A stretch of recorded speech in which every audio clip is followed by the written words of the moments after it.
Exodus 2, verse 1 through 10.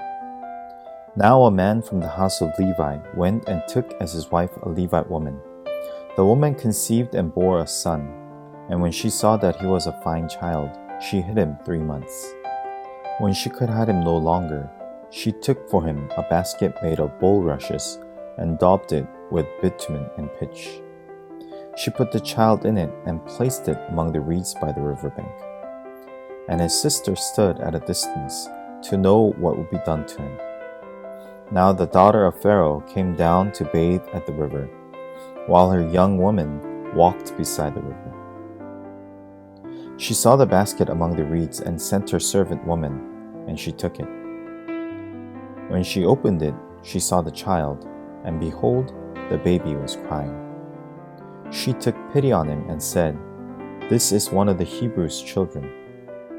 Then his sister said to Pharaoh's daughter, "Shall I go and call you a nurse from the Hebrew woman to nurse the child for you?"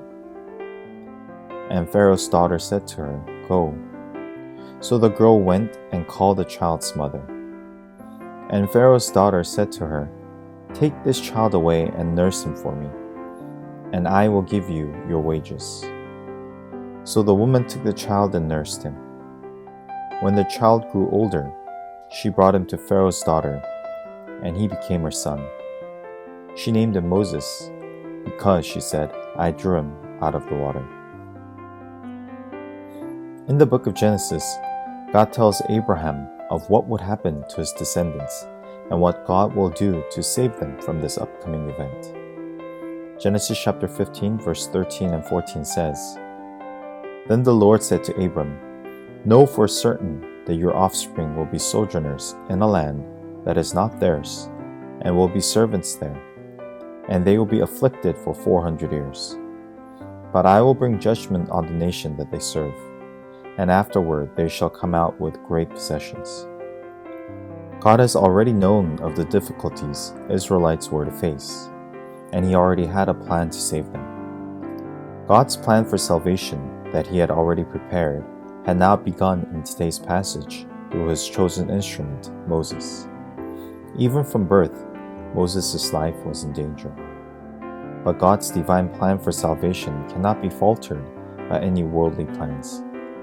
Moses was saved by God's grace and was raised by his own mother, although it was difficult for any Israelites to raise baby boys at that time.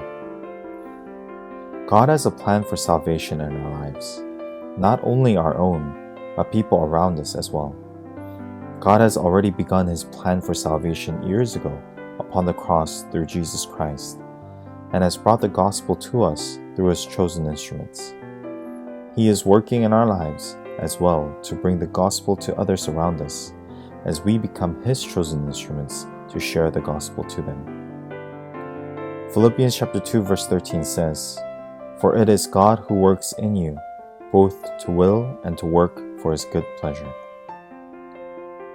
God knows of the difficulties and struggles we have in our lives.